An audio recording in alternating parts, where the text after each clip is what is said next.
After this I saw 4 angels standing at the 4 corners of the earth, holding back the 4 winds of the earth, that no wind might blow on the earth or sea or against any tree. Then I saw another angel ascending from the rising of the sun with the seal of the living God, and he called with a loud voice to the 4 angels who had been given power to harm earth and sea, saying, Do not harm the earth or the sea or the trees until we have sealed the servants of our God on their foreheads. And I heard the number of the sealed, 144,000, sealed from every tribe of the sons of Israel. And then you get the list. 12,000 from Judah, Reuben, Gad, Asher, Naphtali, Manasseh, Simeon, Levi or Levi, Issachar, Zebulun, Joseph, and Benjamin are the 12 tribes in the next 4 verses. This passage in Revelation chapter 7, like much of the apocalyptic book, is quite mysterious and invokes a multitude of questions like, who are the 144,000 sealed? Are they Israel?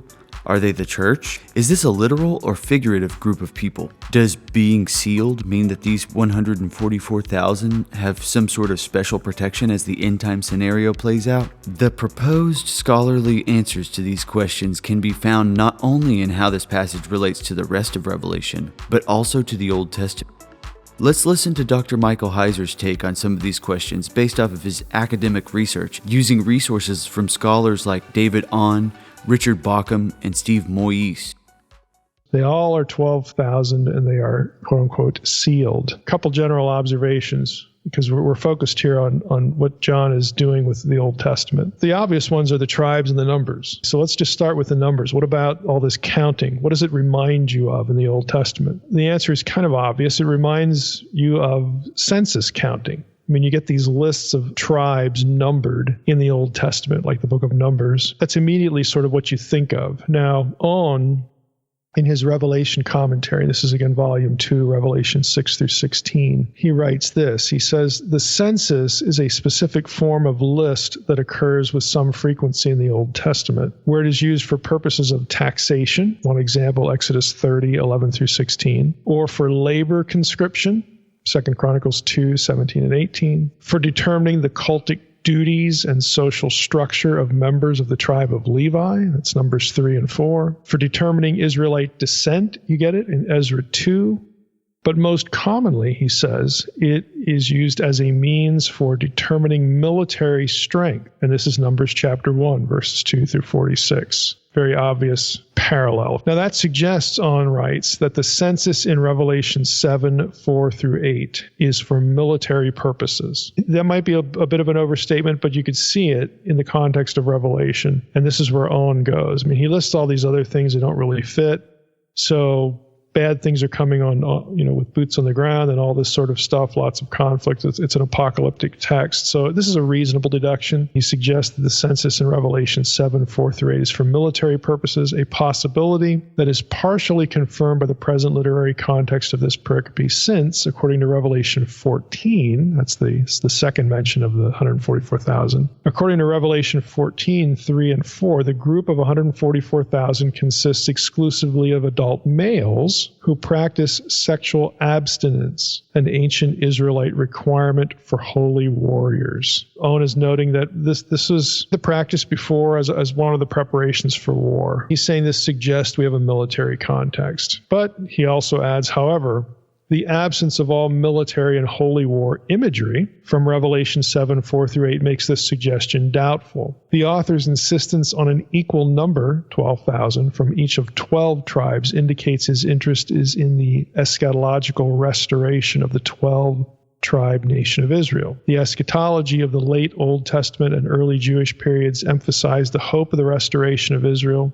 It's Deuteronomy 30, verses 3 and 5, Isaiah 11, 11 through 16. He gives you 10, 15 references here to this hope of the restoration of Israel. And specifically, a number of these texts have all 12 tribes included. So that's Owen's, assessment. He angles for the military thing, points that out. Okay, you could see that, but then he backs away and says, restoration seems like a better way to go here. Bauckham also sort of pushes back on the holy war, or the military context, in his article, The Book of Revelation as a Christian War Scroll. Now, one of the Dead Sea Scrolls, one of the more famous ones from the original truckload, is something called the War Scroll. It's 1QM, and this is an apocalyptic war between gods and men, but you have angels and angelic beings and humans fighting on both the good side and the bad side. That's why it's known as the War Scroll, set in the end times. Bauckham has this article comparing the book of Revelation to the War Scroll. Bauckham, though, he says it's a more fruitful trajectory to think about the tribes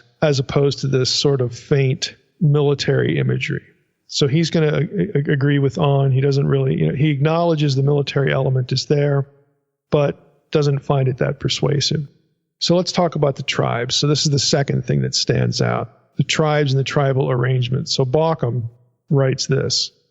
He says, the list of the 12 tribes in Revelation 7 has several peculiarities which require comment. That's an understatement, believe me. First, the order of the list corresponds to no other extant list of the tribes, period, in the Bible. Okay, this one's unique in terms of its order. Most significant, Bauckham writes, is the fact that Judah heads the list. This is true of Old Testament lists in which the tribes are arranged geographically, moving from south to north, for instance, Numbers 34:19, Joshua 21:4, so on and so forth. But the list in Revelation 7 bears no other resemblance to any of these geographical lists. The only other Old Testament list of tribes which puts Judah first is that of Numbers 2, verse 3, followed by Numbers 7, 12, and 10, 14. That is, the tribes in their military order in the camp. So again, here he is now making this comment about there's a military flavoring to this, but then Bauckham says, but again, the rest of the order of tribes in Revelation 7 bears no resemblance to the list of Numbers 2.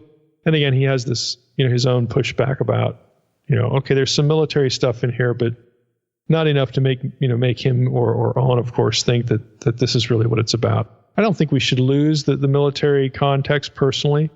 I think it does fit with spiritual warfare. But continuing on with Bauckham. So he says that's one peculiarity. The order of the list corresponds to no other extant list of the tribes. Number two, the inclusion of both Joseph and Manasseh. This is Revelation 7, 6, and 8. Rather than either Joseph alone or Ephraim and Manasseh. Now, let me just stop there. Ephraim and Manasseh were Joseph's two boys. And so after they're sort of grafted into Israel, the Genesis 48 scene with Jacob, crossing the hands and all that, after they are adopted essentially by Israel, by Jacob, you will often see Ephraim and Manasseh occupying the Joseph slot in the list of tribes. But here you get both Joseph and Manasseh, like what happened to Ephraim. Bauckham actually says here, this is unparalleled and has never been explained. Then he goes on and he says, a possibility is that the author had in mind Ezekiel 37, 15 through 23, the classic Old Testament prophecy of the reunion of the 12 tribes in the Messianic kingdom. In the extant text of Ezekiel 37, 16, and 19, the name Joseph has been glossed. There's an explanatory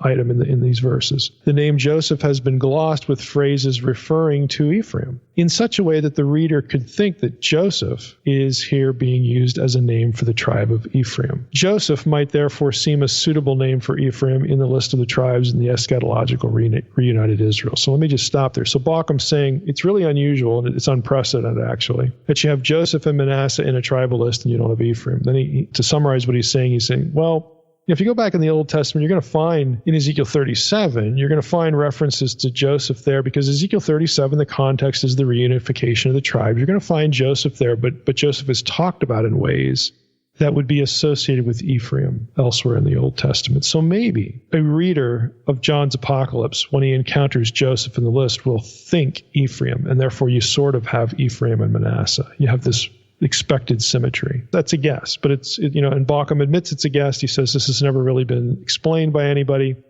There you go. Maybe that's what's going on. Third anomaly is the tribe of Levi. Revelation 7:7 might seem out of place in a military census. It was excluded from the two Mosaic censuses in Numbers 1:41, Numbers 2:33, Numbers 26, 1 through 51. Okay, Levi isn't included. Remember, the census in Numbers was, again, this is for warfare because they're going to go in and, that the conquest is going to start. We're going to take the land and all that. But the priestly tribe was excluded from that. But here they're included. In the book of Numbers, they do get numbered, but not as part of the military, engagement party. Okay, and they're not part of the military forces. Bauckham adds, however, in 1 QM, that's the war scroll from Qumran, Although the priests and Levites do not fight with weapons, they play an essential part in the conduct of war, conducting prayers before, during, and after battle, and blowing the trumpets, which both direct the troops and call divine attention to the battle. Without them, the war could not be a holy war, so they have to participate in some way, he says. Consequently, the tribe of Levi is organized on the same military pattern as the other tribes, in the war scroll anyway, 1 QM 4, 1 through 8, and can be said to fight in this way. Again, this is sort of like spiritual warfare, which I think is the more fruitful trajectory for all of this. So those are three anomalies that he notes right away when it comes to the tribes. He could have added, fourth, the omission of Dan. Okay, the tribe of Dan is not in the list in Revelation 7 or later. So the omission of Dan from the list must probably be regarded as arbitrary, Bauckham says. Yeah, I don't know if I agree with that. One tribe was frequently omitted in order to achieve a list of 12. That's true, because after Joseph, you have Ephraim and Manasseh, so the number goes from 12 to 13. So you gotta take one away to get this nice roundabout 12 number.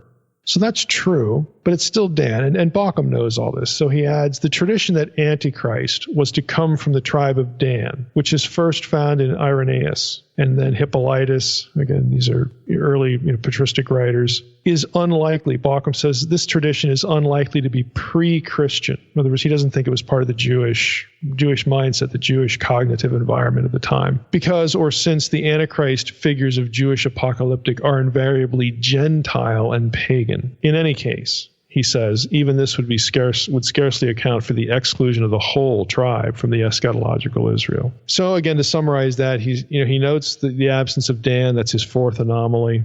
He thinks it's arbitrary. You got to take one out. So why not Dan? It's Dan's turn to be left out. Doesn't think there's anything to it. Again, because he's thinking that this whole idea is something that springs from Christian tradition, even though Christians use the Old Testament to get to this conclusion. He doesn't believe that it's present in Judaism, and so Bauckham says, no, I don't think so. Again, we'll spend more time on the omission of Dan in part 2, but again, there's all four anomalies. Now, again, the point for now is that it does seem fair to me that the census lists and the tribal arrangement is sort of on target. Maybe we don't have too much or an overemphasis on the military side. Maybe it really is about the portrayals and the restoration of the tribes. I mean, I think that's legitimate. That's on target. But I don't think that really means that the military element should just be dismissed or ignored. I think John is using that Old Testament theme as well to portray opposition on earth to the forces of evil. Who it's going to turn out in the book of Revelation to be this Antichrist figure in the last days. Again, so I think spiritual warfare is much more in view than anything, again, boots on the ground kind of military engagement. So I think it should remain part of the picture and not just be, set aside. So for the rest of this episode, though, I want to drill down on a couple of other things. Now, one of the sources that I mentioned real early on, we have not used it too much, is Stephen Moyse, it's Moyise. He, in his book on the Old Testament, in the book of Revelation, raises two obvious questions about this chapter. He writes this: the two main questions that arise from John's use of this tradition concern the identity of those protected, the 144,000, and their relation to the great throng of Revelation 7:9. Like, is it the same group or a different group? Let me just go and read that. So after you get the list of the 144,000 in Revelation 7. That list ends with verse 8, and then verse 9 we read this. After this I looked, and behold, a great multitude that no one could number, from every nation, from all tribes and peoples and languages, standing before the throne and before the Lamb, clothed in white robes with palm branches in their hands.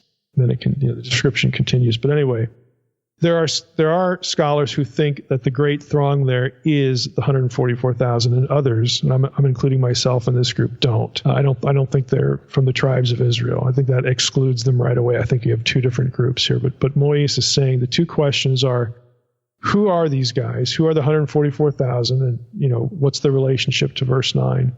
And number two, second question, what is it that they are protected from? Okay, so let's take those two in order. So who are the 144,000, this identification? Moyse, again, will start us off again from the same source, his book on the Old Testament in the book of Revelation. He writes this: the sealing of the saints in Revelation 7, 2, and 3 is almost certainly modeled on Ezekiel 9, 4 through 6.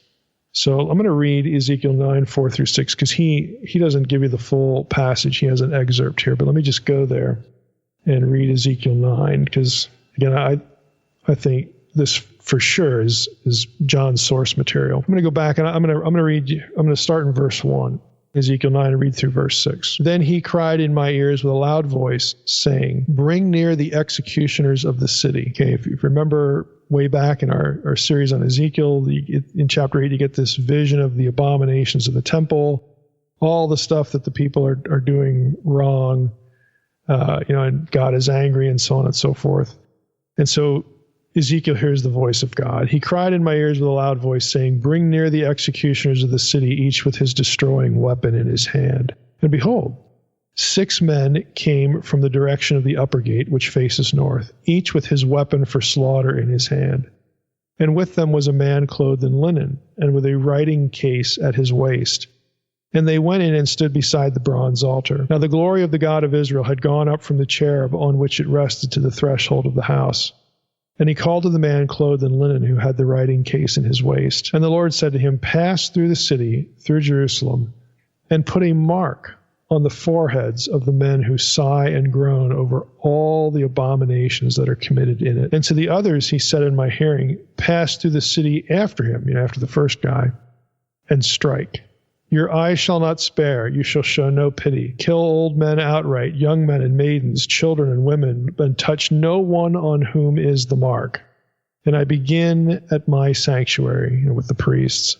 So they began with the elders who were before the house. That's first 6 verses. So you have this judgment scene in Ezekiel, again, basically for the thoroughgoing apostasy, not only of the priesthood and the temple, but the whole city. So Moïse says it's pretty hard to not see this as John's point of reference. So he writes, and he quotes this passage, go through the city, through Jerusalem, put a mark on the foreheads of those who sigh and groan over all the abominations that are committed in it. Right? Touch no one who has the mark. And then he compares that with Revelation 7, 2 and 3.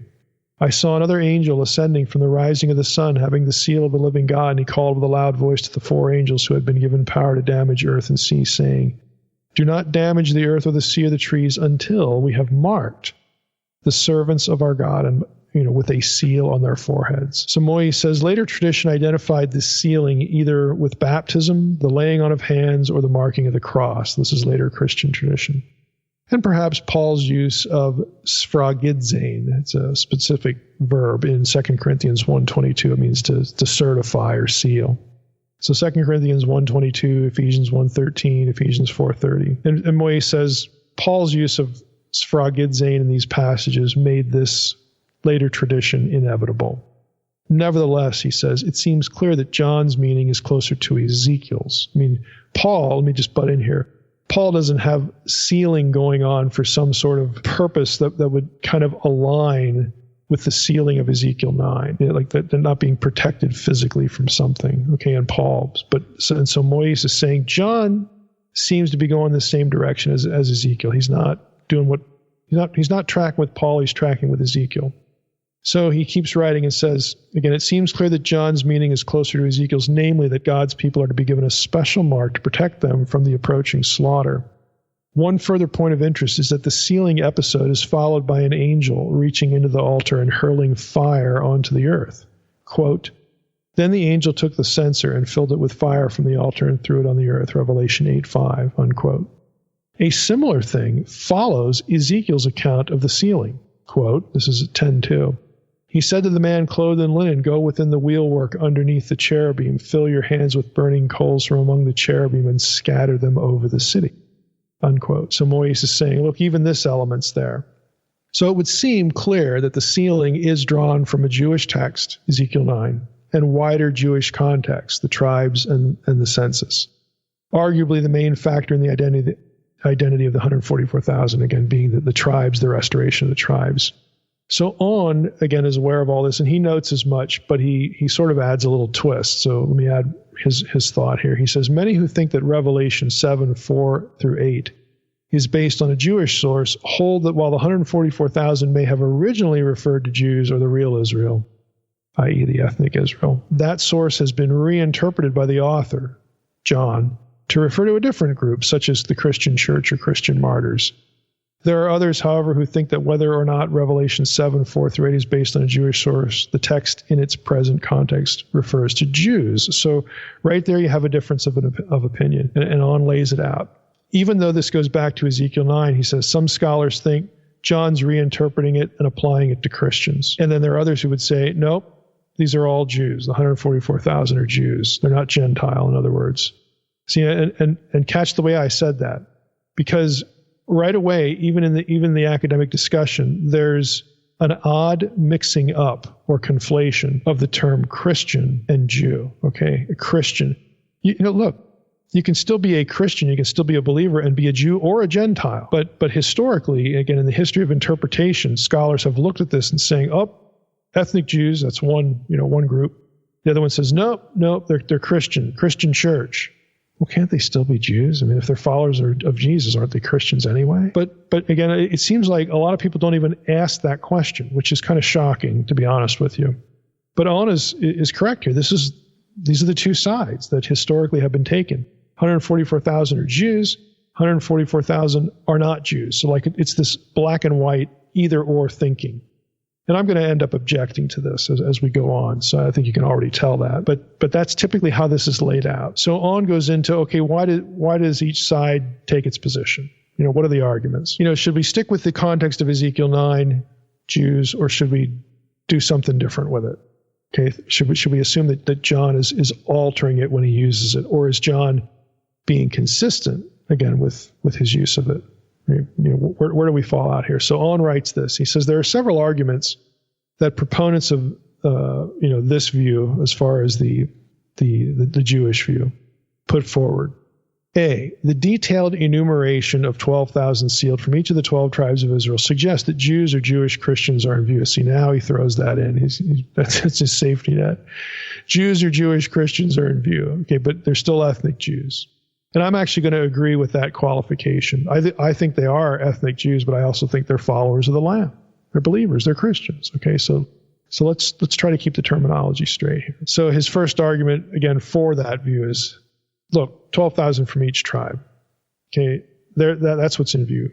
For while the 12 tribes in dispersion, James 1:1, for instance, can be used in a Christian context to represent the whole Christian church, inclusive of Gentiles, he says. A detailed enumeration of 12,000 from each of the 12 tribes does not lend itself easily to allegorization, which is, I don't know why he calls it that, but okay, we'll just let him go.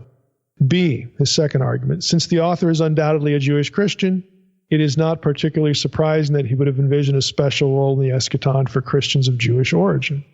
That's easy enough. Paul struggled with the problem of the rejection of the gospel by most Jews in Romans 9 through 11, recognizing that not everyone descended from Israel belongs to the true Israel. Romans 9:6. Yet nevertheless, Paul held out the eschatological hope that Israel would eventually be converted. Romans 11:25 through 27. The eschatological tradition of the future gathering of Israel and the Gentiles at the New Jerusalem at the coming of Christ is found elsewhere in early Christian literature. See, now here he's getting confusing because now he's looping the Gentiles in. I don't know why he does this. What I want you as the listener to know, look, here are your options for the 144,000. All ethnic Jews having nothing to do with their status as Christians, which doesn't seem possible, okay? Because they're followers of the Lamb. The Lamb is Jesus. Second is they're all Christians with no Jewish ethnicity. Again, to me that's possible, but it doesn't seem right. To me, the better option is, okay, they're Jews, they're ethnic Jews, but they're Christians too. We don't have to have the Gentiles in the picture because, again, my view that you're going to hear in a moment is when you get to verse 9, the massive multitude from every tribe, every nation, those are the Gentiles. Okay, so and these two groups, the 144,000 and the massive group in Revelation 7, and they're on the same side. It's just two different ways of talking about the composition of the people of God. So to me, this doesn't seem like so much of a dilemma, but I want you to hear the academic discussion, because even the academic discussion is like, well, you say one thing, then you say another, then you mix the two, and it just gets really confusing, where I don't think it really has to be that confusing. So On keeps going on, and then he's going to talk about the other view. Okay, the one that sort of, I think, should we say, lands on this, they're all Christians. Really, there's nothing to see here with Jewish ethnicity. So opponents of the first view have proposed a number of arguments against interpreting the 144,000 as Jews or Jewish Christians. So the second view wants to see them as a mixed, as the church, mixture of Jew and Gentile, and no attention is being drawn. The second view says that the church is the new Israel anyway, so Jewish ethnicity is not even part of what's going on here. So those who defend that view say the 12 tribes did not literally exist in the first century AD. I mean, nobody knew their tribal affiliation. Okay? And the hope of their eventual restoration belonged not to the real, but to the ideal world. Against this objection, On's going to push back here because he doesn't buy this, and neither do I. So I'm going to let you have it here with him. Against this objection, it can be countered that Josephus, writing at the end of the first century, reckoned with the existence of 12 tribes in his day. So Josephus would have disagreed. Well, we do have people here who know what tribe they're from here in the first century. And Josephus, talked about the widespread eschatological hope of the regathering of the 12 tribes of Israel, which was certainly based on the assumption of their actual existence in the world. Why else would you hope for it? If there were no tribes at all, nobody knew what are you talking about tribes for? Well, then it wouldn't have been a big item of discussion in terms of the apocalyptic literature, the religious literature, but it was. Secondly, the distinction between Jewish Christianity and Gentile Christianity, common in the early decades of the Apostolic Age, was no longer current at the end of the first century. Again, I doubt that too, and so does On. He says, against this position, it may be argued that the debate between Christianity and Judaism continued well into the second century, as is evident in Barnabas and the dialogue of Justin Martyr. Third, so many of the ways of describing the real Israel have been applied to the church in Revelation that it would be perverse to treat Revelation 7:4-8 as an exception to the rule. To this, it may be replied that while certain Old Testament language used of Israel is applied to Christians, Christians are called, just generally, the church, believers generally are called a kingdom and a kingdom of priests, an allusion to Exodus 19:6. Again, this is found in Revelation 1:6, 5:10, so on and so forth. Sure, that happens. But Owen says the use of other traditional language in Revelation suggests that the church is constituted of both Jews and Gentiles, i.e. the 12 gates of the New Jerusalem bear the names of the 12 tribes, the sons of Israel, while the 12 foundations of the city bear the names of the 12 apostles. And so in other words, he's saying, look, they're on the same side, but there are passages that distinguish them too. So don't just jam all of them together. So these are the two sides. Now, On is on the side that these 144,000 either are ethnic Jews or Jewish Christians, and my position is that they're Jewish Christians. Okay, this would seem coherent in light of the transition at Revelation 7:9. So On is going to argue for this, and I'm in agreement with him.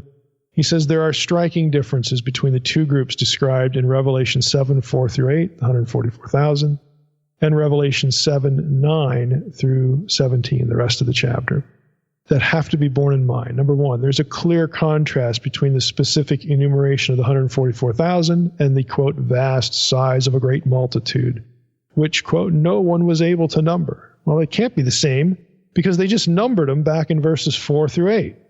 So how does it make any sense to say that the massive group in verses 9-17 is the same as the 144,000? Well, it doesn't. The latter is obviously a much larger group than the former, and therefore very probably a different group. Second, On says, the 144,000 are composed of 12,000 drawn from each of the 12 tribes of the sons of Israel, while the members of the great multitude, in explicit contrast, according to verse 9, are drawn from, quote, every nation and tribe and people and language group, unquote. Again, it's very obvious. Third, the 144,000 are apparently located on earth while the innumerable multitude is in heaven before the throne of God, Revelation 7:11. Again, that's pretty obvious too. Fourth, in Revelation 7:4-8, the 144,000 are in a situation of imminent peril that requires protective sealing, while the innumerable multitude of 7:9-17 has passed victoriously through the great tribulation and has received a heavenly reward. Obviously, they weren't sealed because they're dead. They've suffered, okay? So for my money, it makes more sense to have the 144,000 as Jews who are also Christians. They're loyal to the Lamb. They are Christians, but the Old Testament orientation suggests they should not be thought of as Gentiles. Gentiles are not included in this group. Again, they're not spiritual Israelites. They're Jews who follow the Lamb. Everything about Revelation 7:1-8 is Jewish and Old Testament context. What does John repurpose? The census, stuff, the tribes, and Ezekiel 9. I mean, everything is pointing in this direction. So again, in part 2, we're going to also throw in Levitical elements here as well when we get to, again, the whole issue of how does this possibly connect to the Watcher story. So I think Revelation 14 also is consistent with this. This is the other passage with 144,000, are mentioned. I don't see a contrast between that 144,000 and this 144,000. Again, some scholars argue the two groups are different, asserting that the 144,000 in Revelation 14 cannot be Jews, which makes zero sense in my mind. The only possible basis for such a conclusion is that the 144,000 in Revelation 14 are not listed by tribes. Okay, well, why would John need to do that twice? He's already done it once. Again, Revelation 7, why does he have to do it again? Again, this is John. He's not that neat. I mean, we've seen this countless times already. John just assumed, the same guy that assumes that you're going to be able to pluck out the 4 or 5 phrases from 4 or 5 different books of the Old Testament and know what he's doing with it and why, he probably expects you to remember something 7 chapters ago in the same document that he's writing. So to me, this is really a lame, sort of trajectory to try to distinguish one group from the other. The other thing that it says, well, the ones in chapter 14, they follow the Lamb. Well, so do these. I mean, lots of ethnic Jews followed the Lamb, followed Christ. Doesn't mean they aren't Jews. They don't lose their ethnicity. Again, this whole objection seems to confuse a spiritual label, Christian, follower of the Lamb, with an ethnic one, Jew. None of this, again, requires the notion that John intends to keep Jewish and Gentile believers separate, because elsewhere he's going to put everybody together in one people of God and so on and so forth.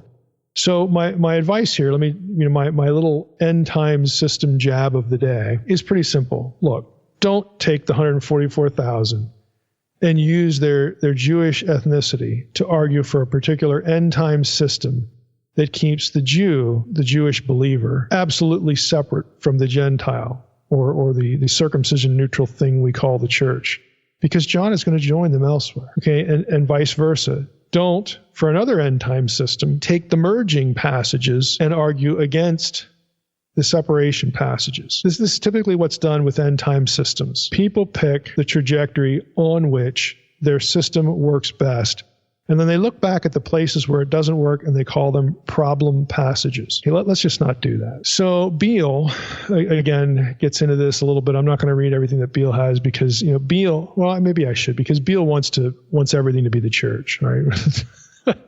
He's Reformed, he wants everything to be the church, so I'll just read you what he has here. He says, some commentators understand the number 144,000 as literal and conclude that those who are sealed are a remnant of the ethnic Israelites. Again, why does it have to be that way, Dr. Beale? Why can't it be a group of Jewish Christians? But anyway, to be fair to him, this is how it is articulated, so that is fair.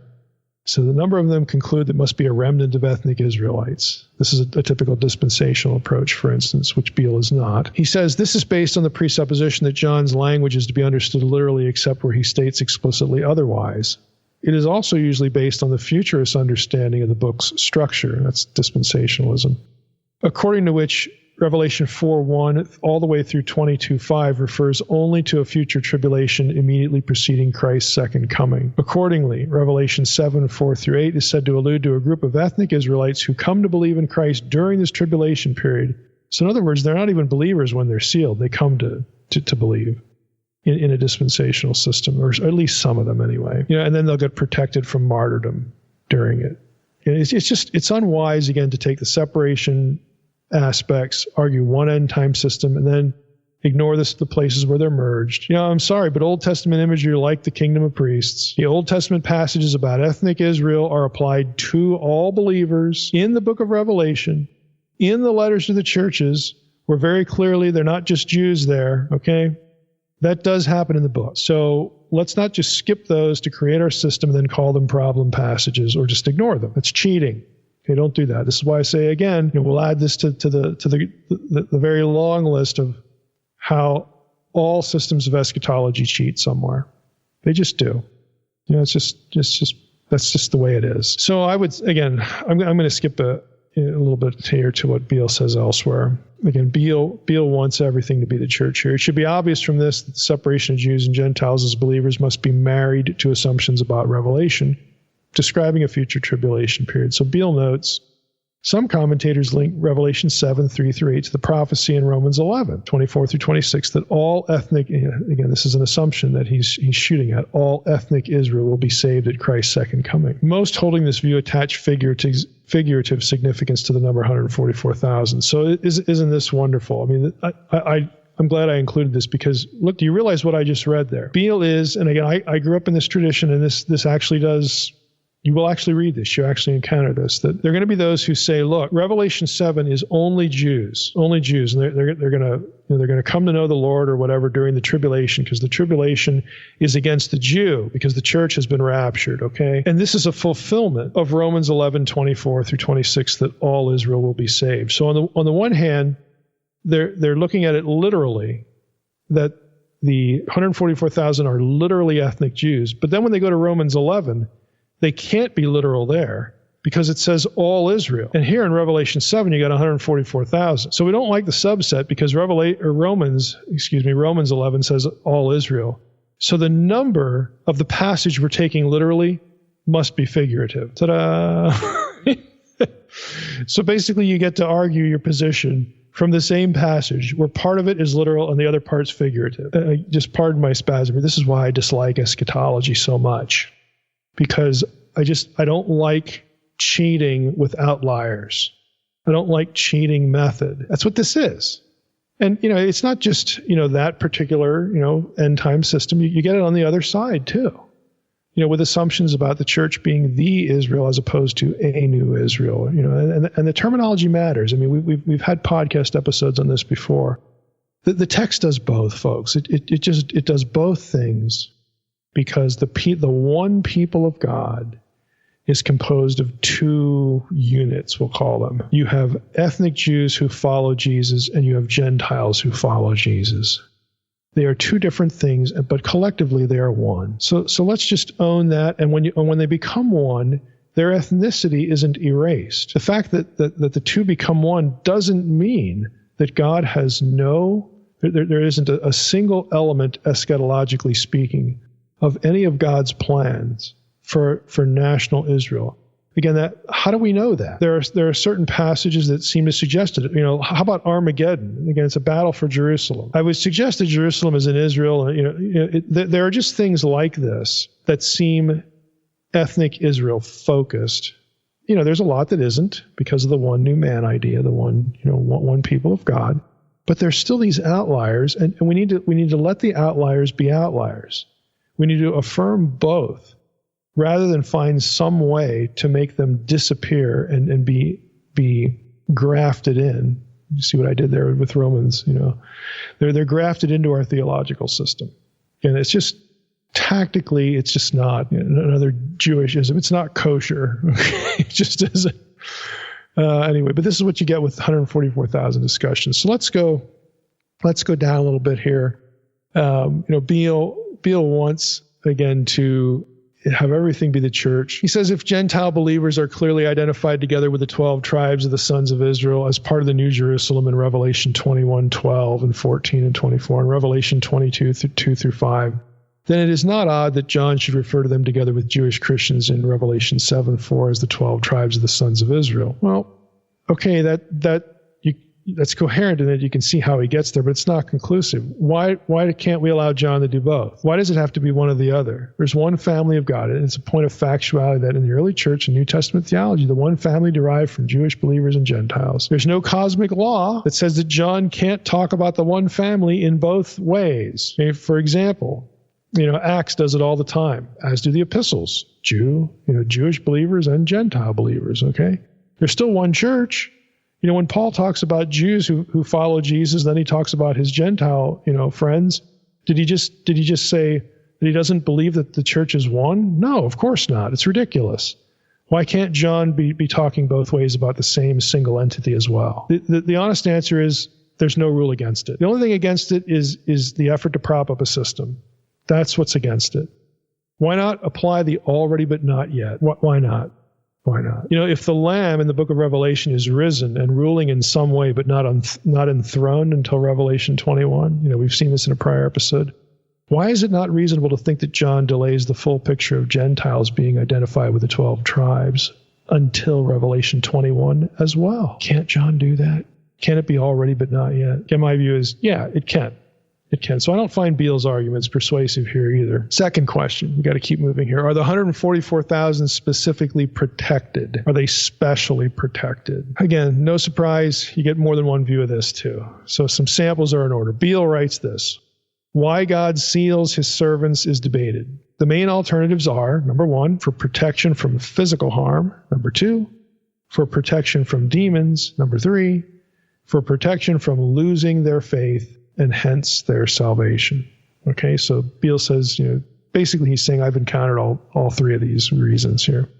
Moyes, again, bring him back into discussion. He writes this at the same question about the special protection. As to the sealing of the 144,000, it does not appear to be protection against physical attacks. So he's out of the gate denying that it's protection against anything physical, given that they have already had to endure the effects of the first 6 seals, which is kind of an assumption.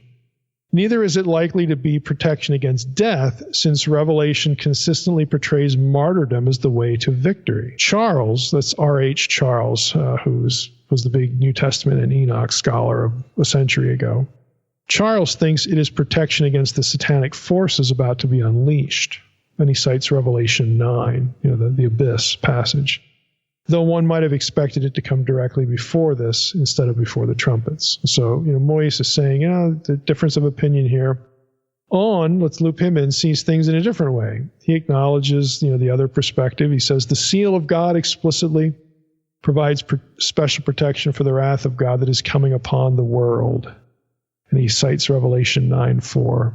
There is no explicit indication that the sealed are not protected from the wrath of the ungodly, even though this is the claim of many commentators. In many early Christian texts, the eschatological tribulation was thought to be a present feature of Christian experience in the world. And no distinction was made between plagues and punishments sent by God upon humankind and the hostility and persecution inflicted on Christians by Jews. So there's your spectrum of opinion. Now, I think, for my money, I think Beale's note, he has a note about Ezekiel 9, and I think it's pretty decisive here, though with one qualification. So Beale writes this. Beale's the only one of these three that loops Ezekiel 9 into the protection question, oddly enough. He says Ezekiel 9 is often correctly proposed as the best background for the divine sealing. And I would agree. There God commands an angel to put a mark on all genuine believers, but instructs other angels to slay unfaithful Israelites. The mark on believers is to protect them from the coming wrath, which will be inflicted by the Babylonians and which unfaithful Israelites will suffer. Ezekiel 9, like Ezekiel 14, 20, or 12 through 23, apparently speaks of the physical protection of the righteous remnant within Israel, who have been purged from the unfaithful by the fire of judgment. This is confirmed by the same function of the mark of blood over the Hebrews' doors at Passover. So he loops Passover in here, Exodus 12, which may stand behind Ezekiel 9 itself. He's saying Passover might actually be behind Ezekiel 9, as well as behind Revelation 7, as is evident from the fact that the seal protects believers from the harmful effects of the following trumpet and bowl plagues, which have been modeled on the Exodus plagues. You just stop there. You see why I think this is decisive. It's like he's looping Passover in here because the next chapter is going to do that. As the trumpet and bowl, judgments get rolled out here in the book of Revelation, the 144,000 are going to be protected from them just as the faithful Israelites were at Passover. And it matters for this question that those judgments, the trumpet and bowl plagues, are modeled after the plagues of Exodus, the book of Exodus, leading up to the Passover, the death angel. So Beale's saying, look, you got to consider all this data. Back to him, he says, spiritual protection of the Israelite faithful may also be included in these two Old Testament texts. Whichever may be the case in Ezekiel or Exodus, uppermost in John's mind is certainly not physical security, but protection of the believer's faith and salvation from the various sufferings and persecutions that are inflicted on them, whether by Satan or by his demonic or earthly agents. Do you see what Beale just did there? He builds this physical argument about protection, modeled after the association with the plagues, and then he turns away from it, and now he makes it spiritual protection. I just want you to be as frustrated as I am. Okay. Because it's like, man, you're just right there. You're right there. You got Ezekiel 9, you got the Passover, you got the plagues, and Goshen, and all this stuff. okay, it's not perfect. It's not a perfect parallel or even a perfect argument, but there's obviously a physical element at least in here. And then he just turns around and goes the other direction. And ultimately Beale's going to argue that this is, protection from spiritual forces, and he's a Calvinist, so he doesn't, think that has a very low view of what he thinks is the concept of losing salvation here. So he's going to use this material against that. So it's really unsatisfying that he does such a nice job of providing some Old Testament context for a physical element and then just doesn't go there. It's just odd. If protection here means protection from, losing faith, then he has to see the 144,000 as the whole church, which is his view. Again, from a few minutes ago, he doesn't want to see them only as Jewish believers. He wants to see it as the whole church. And if you do that, then you're going to look at it this way, that we're protected from apostasy here, spiritual attacks and so on and so forth. But the very data that he uses could be used to go the other way. So I just, again, it's a little unsatisfying as to what is done with this material. I think to sum up here, I think the best way to look at the 144,000 is, again, these are ethnic Jews. I think John's description is deliberate. I think he's using the census, the tribes, Ezekiel 9, again, as a parallel to them. He loops, the biggest argument for me is Revelation 7:9, because it's very clear that the group that is in verses 9 through the end of the chapter is different than the one in the first 8 verses. First 8 verses, very clear Old Testament, i.e. Israelite Jewish elements there to portray this group.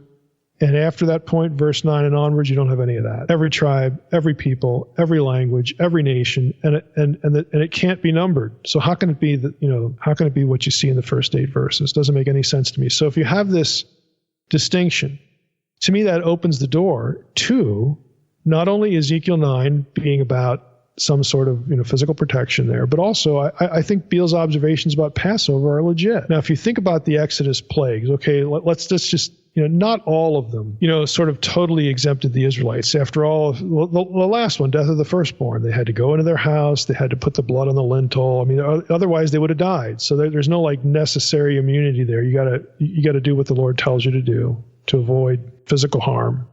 You have to take that mark, okay, on the house, house doorposts and lintel.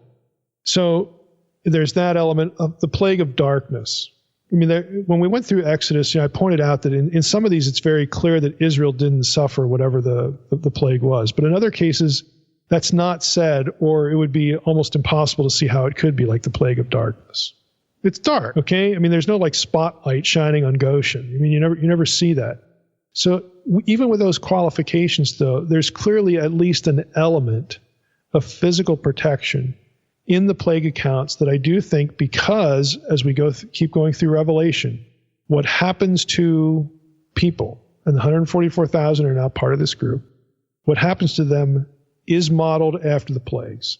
And some of those, the believers did not suffer them. So I think you've got to just honor that rather than just saying, oh, it's all about, losing your faith or something like that. No. Why? Again, why marshal the argument and eliminate that possibility? For sure, it's spiritual warfare. Okay, that's going to be obvious. Any threat to have somebody, surrender the faith, or become, go drift off into unbelief. Of course, that's a spiritual, warfare issue. Of course. And you're going to get demonic forces that are described in the book of Revelation, of course. But why is it that we sort of run from some of these other elements? I don't think it's very consistent. I think the other reason why Beale does it is because, again, he wants to move as far away as he can from, let's be honest, cartoonish interpretations of the book of Revelation. I get that. But that really isn't an excuse to deny the parallels that you've just helped us see. Why would you do that? I mean, give me a good reason. Here's this reason I understand. You don't want to, again, go to fantasy land here. But on the other hand, they're still there. The parallels are still there. So why must we cancel that out? Why can't we just hold that up and say, look, this could be an element right here? Now, again, if you're looking at the book of Revelation as something already fulfilled, or at least 99% fulfilled in the first century, i.e.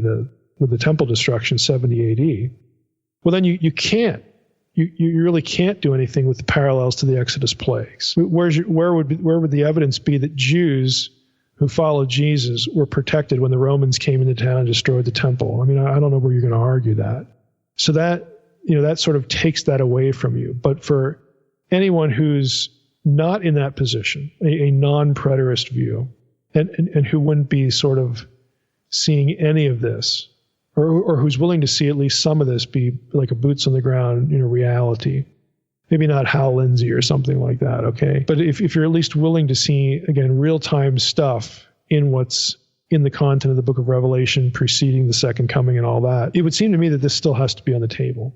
This possibility at least, let's just call it a possibility at least, that our examination of the Old Testament and its connections into Revelation renders this a possibility as far as how to look at things. So I think we need to let it there, just leave it there, and not try to argue it away or cancel it out, because I think the text opens that door and leaves it open.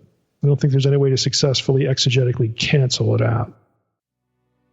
So to summarize, Heiser agrees with some, but not all of this academic material, and proposes that the 144,000 sealed in Revelation 7 are, in fact, Christian Israelites. He also surmises that John draws from the visions in Ezekiel 8 and 9 to construct this passage. Just like Heiser disagrees with some scholars, this is where he and I have differing views. I believe, just like the beginning of Revelation states, that the entire book is a vision given to John from Jesus. And the reason we have all this Old Testament imagery throughout the vision is that it's coming from the same God, Yahweh, who inspired the writings of the Old Testament. Although John was undoubtedly familiar with all of the Old Testament, I think that to accredit the book of Revelation solely to John is to negate the fact that this is clearly a spiritual vision given by God. But I just love the way Heiser pulls all of these sources together along with scripture, and he does a great job of making his argument. And I'd love to know your thoughts on this matter. Do you see the book of Revelation through the scholarly lens that attributes much of the work to referencing the Old Testament? Let me know in the comment. And I pray that this video has been a blessing to you, and may God shine his face upon you and give you peace.